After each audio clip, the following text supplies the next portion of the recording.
Hello students, I am Monica. Today we will read the topic resistance. So please understand the complete concept and solve many numerical on this topic. So let's start our topic resistance. You have seen about a conductor. Conductor किससे बना होता है? किससे बना होता है conductor? Molecule से। Molecule से बना होता है। जब वो मॉलिक्यूल सारे के सारे आपस में बाइंड होते हैं और वो मिलकर क्या बनाते हैं? कंडक्टर। ये मॉलिक्यूल किससे बने होते हैं हमारे? ये मॉलिक्यूल्स बने होते हैं हमारे एटम बाइंड से।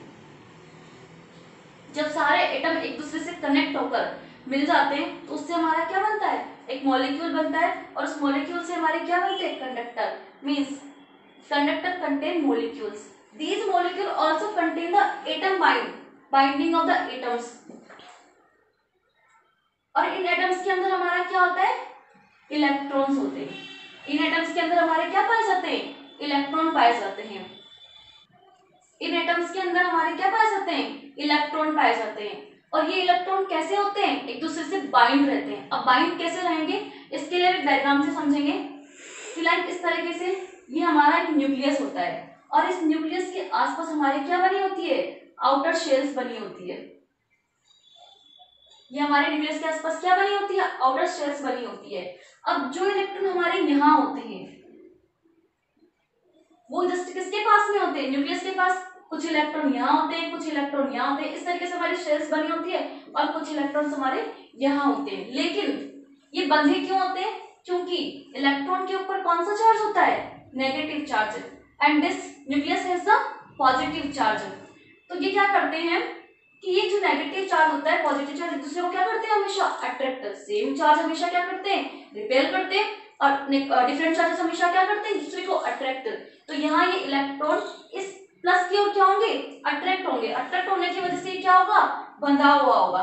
लेकिन जैसे जैसे ये बात थी इस सेल की, जैसे जैसे डिस्टेंस बढ़ेगी अट्रैक्शन क्या होता जाएगा? कम होता जाएगा. जब मैं आउटर शेल तक जाती जाऊंगी अट्रैक्शन बहुत कम हो जाता है. तो मोस्टली आउटर सेल के हमेशा इलेक्ट्रॉन क्या घूमते रहते हैं? ये फ्रीली मूव करते रहते हैं आपके कंडक्टर के अंदर. सो हमने देखा कंडक्टर के पास क्या होते हैं? बहुत सारे मॉलिक्यूल्स होते हैं. इन मॉलिक्यूल्स के अंदर जो एटम्स क्या होते हैं? बाइंडिंग फॉर्म में होते हैं. बाइंडिंग फॉर्म में क्यों? इन एटम्स के अंदर इलेक्ट्रॉन्स होते हैं. वो इलेक्ट्रॉन क्या करते हैं? न्यूक्लियस से हमारे क्या हो सकते हैं? अट्रैक्ट होकर न्यूक्लियस के पास चले जाते हैं, इसलिए बाइंडिंग रहता है. और इसमें कुछ इलेक्ट्रॉन्स हमारे क्या करते हैं? फ्रीली मूव करते रहते हैं. अब देखिए हम एक कंडक्टर लेते हैं. इस कंडक्टर के अंदर हमारे क्या है? बहुत सारे मॉलिक्यूल्स है. बहुत सारे जो मॉलिक्यूल्स है इसके अंदर और बहुत सारे हमारे क्या है? मॉलिक्यूल्स के अंदर एटम्स. ये सब एटम्स है. मॉलिक्यूल्स के अंदर एटम्स है. एटम्स के अंदर क्या है? इलेक्ट्रॉन. ये कुछ इलेक्ट्रॉन है जो ब्लैक डॉट वाले हैं. क्या है हमारे? कुछ इलेक्ट्रॉन है जो हमारे इस कंडक्टर में क्या कर रहे हैं? फ्रीली मूव कर रहे हैं. क्या कर रहे हैं? फ्रीली मूव कर रहे हैं. अब जब मुझे पता है, हमने यहाँ पढ़ा कि जो आउटर शेल्स के इलेक्ट्रॉन होते हैं वो हमेशा क्या करते हैं? फ्रीली मूव करते हैं because of the less attraction with the nucleus. But here if I connect this conductor with the battery, if I connect this conductor with the battery, this has positive terminal. जो ये बड़ा side वाला होता है battery का, हमेशा battery में एक साइड बड़ा वाला होता है और एक साइड छोटा वाला होता है. जो बड़ा वाला होता है वो प्लस होता है, छोटा वाला हमेशा माइनस होता है. सो लुक एट हियर, क्या होगा अब यहाँ पर जब मैंने बैटरी कनेक्ट की? these electron has negative charges. Electron has negative charges. तो ये सारे क्या करेंगे? हमेशा सेम साइन वाला क्या करता है? रिपेल करता है. और जो डिफरेंट साइन वाला होता है अट्रैक्ट करता है. ये सारे इलेक्ट्रॉन इस नेगेटिव से रिपेल होकर, यहाँ से रिपेल होकर किसकी तरफ अट्रैक्ट होंगे? इस प्लस की तरफ. मतलब ये कहाँ मूव करेंगे? हमारे इस प्लस की तरफ मूव करेंगे. ये इस तरीके से चलना मूव शुरू कर देंगे. और यहाँ होते हमारे किसके पास आने की कोशिश करेंगे? प्लस के पास आने की कोशिश करेंगे. बट लेकिन होता क्या है? यहाँ पर कुछ अदर छोटे छोटे मॉलिक्यूल्स और आयंस भी ऐसे होते हैं जो क्या करते हैं? इन इलेक्ट्रॉन के फ्लो को रोकते हैं. क्या करते हैं? ये अपोज करते हैं, एक बैरियर पैदा करते हैं वहां पर, या फिर आप बोल सकते हैं एक ऑब्स्टिकल का काम करते हैं आपके आयंस और जो भी आपके अदर मॉलिक्यूल छोटे छोटे जो एक्स्ट्रा कंडक्टर में हैं। तो देखिए क्या हुआ, इन मॉलिक्यूल्स की वजह से क्या डेफिनेशन निकल के आती है कि एक प्रॉपर्टी, एक कंडक्टर की प्रॉपर्टी जिस जो अपोज करती है flow of the charges is called resistance. Resistance कैसे आया कि इसने रजिस्ट किया, किसको रजिस्ट किया, इन जो चार्ज हमारे फ्लो कर रहा था, जो हमारे इलेक्ट्रॉन फ्लो कर रहा था जिसकी वजह से करंट बनने वाली थी, उसका क्या किया, रजिस्ट किया। किसने, कुछ मॉलिक्यूल्स कुछ आयंस ने उसको रोकने की कोशिश करी, क्योंकि क्या हो रहा था, जैसे वो इलेक्ट्रॉन किसके पास जाने की कोशिश कर रहे थे, प्लस के पास जाने की कोशिश कर रहे थे, लेकिन बीच में उनको मिलने से रोकने के लिए धक्का लगाया जा रहा था कि नहीं नहीं मिलना है, नहीं मिलना है, प्लस के पास नहीं जाना है, वही तो चीज रोकेगी उस अट्रैक्शन को तोड़ने के लिए। तो क्या कर रहे थे, वो सारे जो अदर मॉलिक्यूल है उसको वहां जाने से रोक रहे थे। तो उस रजिस्ट से क्या मिला, हमें नाम मिलता है रेजिस्टेंस। तो ये सब हमारा क्या कहलाता है, रेजिस्टेंस। उस प्रॉपर्टी को रेजिस्टेंस कहा गया। तो अब देखिए उस डेरिवेशन से क्या मिला मुझे, जो मेरा रेजिस्टेंस होता है, जो मेरा रेजिस्टेंस होता है वो इनवर्सली प्रोपोर्शनल होता है। ये प्रोपोर्शनल मींस कोई चीज यहाँ आती है, लेकिन इनवर्सली प्रोपोर्शनल मतलब 1/1 कंडक्टिविटी।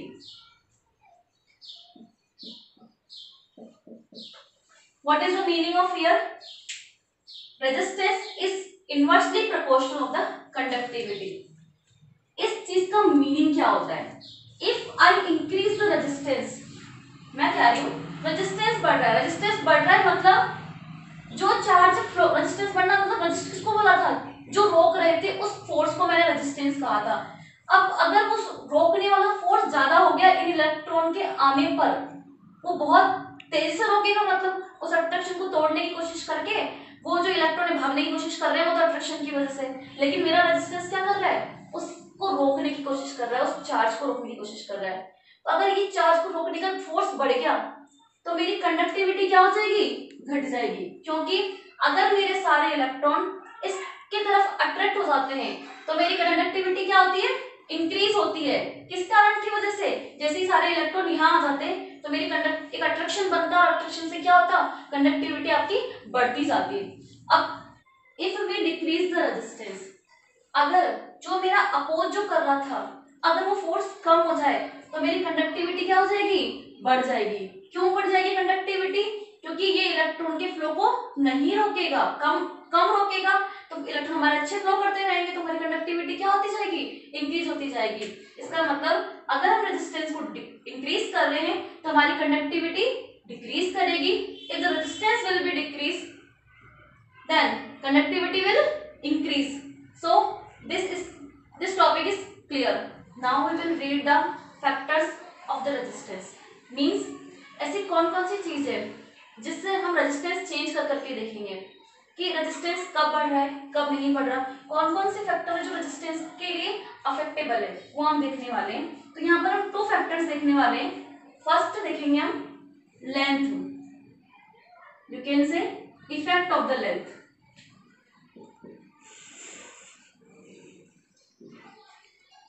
तो हम देखते हैं हमारे रेजिस्टेंस पर लेंथ का क्या इफेक्ट पड़ने वाला है। इसके लिए हम प्रैक्टिकल करते हैं और प्रैक्टिकल हमारा क्या रहेगा कि हम एक सेम मटेरियल का एक लंबा सा वायर लेंगे और उस वायर के अलग अलग पीसेस करेंगे अलग अलग लेंथ के, बट उनका क्रॉस सेक्शन एरिया क्या होना चाहिए, सेम। अभी क्रॉस सेक्शन एरिया होता क्या है, देखिए मान लीजिए ये कोई वायर है, ये मेरा कोई वायर है लंबा, तो ये तो इसकी क्या हो गई, इस वायर की क्या हो गई, ये लेंथ हो गई। लेकिन ये जो मैं बता रही हूँ इसका ये जो मोटाई जो इसकी है वो क्या है, हमारी क्रॉस सेक्शन एरिया है इसका। तो कहने का मतलब ये तो उस वायर के सेम होनी चाहिए, लेकिन उसकी लेंथ हम क्या लेंगे, चेंज लेंगे। तो फिर उसके बाद में हमने प्रैक्टिकल किया और प्रैक्टिकल करने के बाद में हमने क्या पाया कि हमें कुछ इस तरीके से ग्राफ मिलता है, हमें कुछ इस तरीके से ग्राफ मिलता है, किसका, रेजिस्टेंस का लेंथ की रेस्पेक्ट में। लेंथ की रेस्पेक्ट में रेजिस्टेंस का हमको ये ग्राफ मिलता है। लेंथ हमेशा किसमें मेजर करते हैं, मीटर में मेजर करते हैं, और रेजिस्टेंस हमेशा किसमें मेजर करते हैं, ओम में मेजर करते हैं। तो हमें ग्राफ से क्या मिलता है कि हमें एक स्ट्रेट लाइन ग्राफ मिल रहा है, और कल हमने ये पढ़ा कि ग्राफ किसका होता है, प्रोपोर्शनल का होता है। मतलब जैसे जैसे लेंथ वेरी करेगी वैसे वैसे हमारा क्या करेगा, आर वेरी करेगा। अगर हमारा इससे हमें क्या डेरिवेशन मिलता है, आर प्रोपोर्शनल टू एल। क्या मिलता है हमको, आर प्रोपोर्शनल टू एल। इसका क्या मीनिंग है, if R is increased then L also increased, if R is decreased L also decrease. इस प्रोपोर्शनल का मीनिंग जैसा, इस प्रोपोर्शनल का मीनिंग क्या होता है कि जो इफेक्ट आर में पड़ने वाला है वही इफेक्ट किस में पड़ेगा, एल में पड़ने वाला है। और इनवर्सली में क्या होता है, अगर मेरी ये वाली चीज इंक्रीज होती है तो वो क्या होगी, अपोजिट जस्ट डिक्रीज होती है। अगर ये डिक्रीज होती है तो वो क्या होगी, इंक्रीज होगी। लेकिन प्रोपोर्शनल में जस्ट सेम चलता है मामला कि जैसे यहाँ पर अगर मेरा आर इंक्रीज हो रहा है तो मेरा एल भी क्या होगा, इंक्रीज होगा। इफ अगर मेरा आर डिक्रीज होता है तो एल भी मेरा क्या होगा, यहाँ पर डिक्रीज होगा।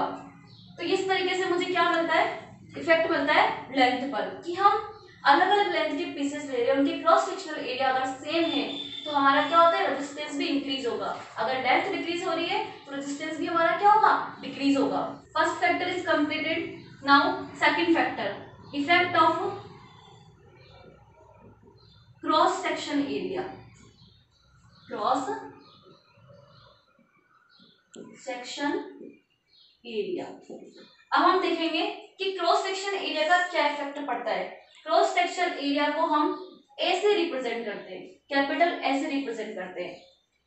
अब देखिए हम देखेंगे कि क्रॉस सेक्शन एरिया का क्या इफेक्ट पड़ता है। इसके लिए हम एक प्रैक्टिकल करने वाले, सेम प्रैक्टिकल जो हमने लेंथ के लिए किया था। वहां हमने क्या किया था, क्रॉस सेक्शन एरिया को सेम रखा था और लेंथ को क्या किया था, डिफरेंट डिफरेंट ली थी। अब हम यहाँ पर क्या करेंगे, वही सेम मटेरियल का वायर होगा और उसका जो क्रॉस सेक्शन एरिया वो क्या होगा, डिफरेंट डिफरेंट होगा। कुछ इतने का होगा, कुछ इतने का होगा, कुछ इतने का होगा, इस टाइप में डिफरेंट डिफरेंट होगा। लेकिन लेंथ क्या होगी, सब वायर्स के सेम रहेगी। और फिर हमने वही रीडिंग ली, तो रीडिंग से हमें ग्राफ कैसा मिला, उसका ग्राफ हमें कुछ इस तरीके से मिला, डिक्रीजिंग ऑर्डर में। यहां मान लेते हैं cross section area, cross section area, और ये वही हमारा रेजिस्टेंस। रेजिस्टेंस हमारा ओम में मेजर होता है और क्रॉस सेक्शन एरिया हमेशा किस में मेजर होता है, मीटर स्क्वायर। सो हमें किससे का ग्राफ मिला यहाँ पर, वो जो हमें लेंथ में ग्राफ मिला था वो कैसा मिला था, इंक्रीजिंग, मतलब वो बढ़ता ही जा रहा था, बढ़ता ही जा रहा था। तो हमें उसमें कहा कैसा ग्राफ मिला था, इंक्रीजिंग। बट यहाँ हमें डिक्रीजिंग ग्राफ मिल रहा है, और डिक्रीजिंग मतलब पक्का कहीं ना कहीं इनवर्सली ये शो करेगा। तो हमें क्या रिलेशन मिलता है, जो हमारा रेजिस्टेंस होता है वो इनवर्सली प्रोपोर्शनल होता है क्रॉस सेक्शन एरिया के। तो अब यहाँ पर क्या कहानी होगी, यहाँ पर भी सेम स्टोरी होगी। देखिए अगर मेरा R इंक्रीज कर रहा है, if resistance is increase then cross section area will decrease. अगर मेरा रेजिस्टेंस बढ़ रहा है तो क्रॉस सेक्शन एरिया क्या है, डिक्रीज है। या फिर आप उल्टा बोल सकते हैं, अगर मेरा क्रॉस सेक्शन एरिया कम है जिस वायर का, उसका रेजिस्टेंस क्या होगा, ज्यादा होगा। और अगर मेरे किसी वायर का क्रॉस सेक्शन एरिया अगर मैंने मोटा लिया है, ज्यादा मोटा ले लिया, अगर वो इंक्रीज कर रही हूं तो मेरा रेजिस्टेंस क्या हो जाएगा, घटता चला जाएगा। अगर मेरे वायर का क्रॉस सेक्शन एरिया कम है तो रेजिस्टेंस क्या होगा, बढ़ता जाएगा। और अगर मेरे वायर का क्रॉस सेक्शन एरिया बढ़ रहा है तो रेजिस्टेंस क्या होता जाएगा, मेरा कम होता जाएगा। तो इस तरह मुझे लेंथ और क्रॉस सेक्शन एरिया पर क्या मिल गए, दो पॉइंट्स मिल गए कि मेरा जो रेजिस्टेंस होता है वो लेंथ की तो क्या होता है, प्रोपोर्शनल होता है, और क्रॉस सेक्शन एरिया के क्या होता है, इनवर्सली प्रोपोर्शनल होता है। Now length factor finish, cross section area factor finish, almost factors finish. So what is the equations, R proportional to length, resistance proportional to length, and second is the resistance inversely proportional to the cross section area. If I combinedly both these equations, then what will be the occur, resistance proportional to the L upon A. I think you easily understand this thing. What is here, combinedly I am writing the combinedly this topic, resistance proportional to the L upon A, length upon cross section area.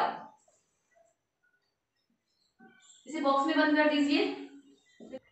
Next we will solve this equation, what will come here? R. In this place of the proportional, yesterday I explained about it. If we remove any proportional sign, then what will come here? Equal. And any constant, we assume a constant rho. This is called what? Rho. L upon A. Same thing here. R as it is here.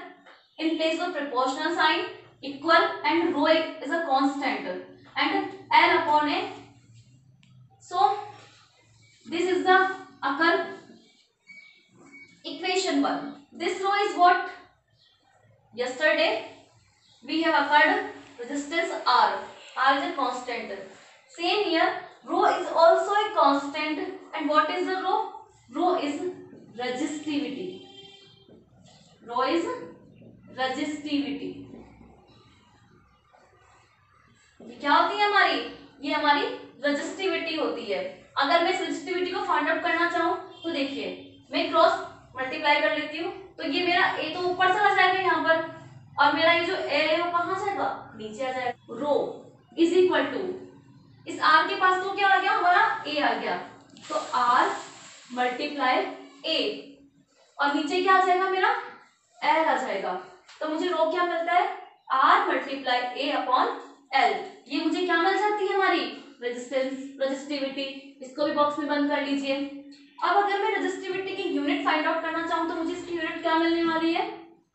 Unit of rho resistivity. क्या मिलेगी मुझे इसकी unit? देखिए, यहीं से देख लेते हैं हम. आर की यूनिट क्या होती है? Ohm multiply. क्रॉस सेक्शन की यूनिट क्या होती है? Meter square. और लेंथ की यूनिट क्या होती है? मीटर. यहाँ पर 2 मीटर है, 1 मीटर से 1 मीटर कैंसिल आउट हो जाएगा, तो मेरे पास क्या बचेगा? Ohm into meter. This is the unit of the resistivity. So एक बार हम 5 मिनट रिवाइज कर लेते हैं कि आज हमने क्या क्या पढ़ा. हमने सबसे पहले ये पढ़ा, कंडक्टर मॉलिक्यूल से बना होता है. मॉलिक्यूल के अंदर क्या होते हैं? एटम्स होते हैं. एटम्स में इलेक्ट्रॉन होते हैं. ये इलेक्ट्रॉन किसी न्यूक्लियस के अराउंड क्या करते रहते हैं? चक्कर लगाते रहते हैं. जो आउटर शेल की जो इलेक्ट्रॉन होते हैं वो फ्रीली मूव करते रहते हैं. अगर मैं किसी कंडक्टर को बैटरी से ज्वाइन कर लेती हूँ तो सारे इलेक्ट्रॉन कहाँ मूव करने की कोशिश करेंगे? प्लस साइन की तरफ. लेकिन उन्हें रोकने के लिए वहां पर एक रेजिस्ट फोर्स होगा. उस रेजिस्ट फोर्स को हमने क्या बोल दिया? रेजिस्टेंस बोल दिया. तो ये रेजिस्टेंस क्या होता है? इनवर्सली प्रोपोर्शनल होता है कंडक्टिविटी के. अगर मैं रेजिस्टेंस को बढ़ाती हूँ तो कंडक्टिविटी क्या होगी? डिक्रीज होगी. और अगर मैं रेजिस्टेंस को डिक्रीज करती हूँ तो कंडक्टिविटी क्या होगी? मेरी इंक्रीज होगी. उसके बाद हमने फैक्टर्स देखे. First effect of the length देखा हमने. लेंथ क्या आ रहा था हमारा? R proportional to L. Effect of length पे हमने क्या देखा? जैसे जैसे हमारी लेंथ वेरी करती है, लेंथ बढ़ती है, तो रेजिस्टेंस भी क्या होगा? वेरी करेगा और बढ़ेगा. फिर उसके बाद हमने सेकंड फैक्टर क्या देखा? Effect of the cross section area. Cross section area हमने डिफरेंट ले लिया और लेंथ सेम ले ली, तो हमने देखा कि हमारे पास रेजिस्टेंस क्या मिलता है? Inversely proportional to the cross section area. Means अगर मेरा क्रॉस सेक्शन एरिया बढ़ता जाएगा तो मेरा रेजिस्टेंस घटता जाएगा. रेजिस्टेंस और अगर मेरा क्रॉस सेक्शन एरिया घट रहा है तो रेजिस्टेंस क्या होगा? मेरा बढ़ता जाएगा. फिर मैंने क्या किया? इन दोनों फैक्टर्स को कंबाइन कर लिए, तो मुझे क्या इक्वेशन मिलती है? R is equal to L upon A, sorry R proportional to L upon A. If I remove the proportional sign, what will come here? Equal and a single constant.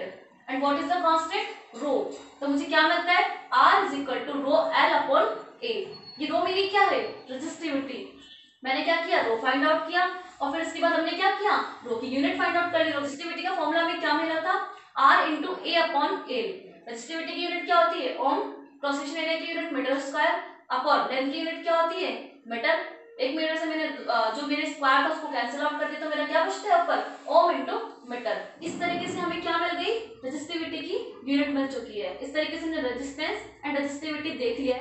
In the next video we will read resistivity with the complete describe. Okay, thank you. Please subscribe my channel and like and comment my video.